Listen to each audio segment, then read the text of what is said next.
একটা জিনিস আমাদের সবসময় মনে রাখতে হবে, এই বর্বরতা কোনো সেনা সদস্য করেনি, সম্পূর্ণটাই তদানীন্তন বিজিবি সদস্য দ্বারা সংঘটিত। Full stop.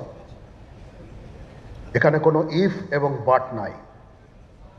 এখানে যদি ইফ এবং বাট আনেন, এই যে বিচারিক কার্যক্রম এতদিন ধরে হয়েছে, 16 বছর ধরে 17 বছর ধরে যারা জেলে আছে, যারা কনভিক্টেড, সেই বিচারিক প্রক্রিয়া ব্যাহত হবে। এই জিনিসটা আমাদের খুব পরিষ্কার করে মনে রাখা প্রয়োজন। এই বিচারিক প্রক্রিয়াকে নষ্ট করবেন না।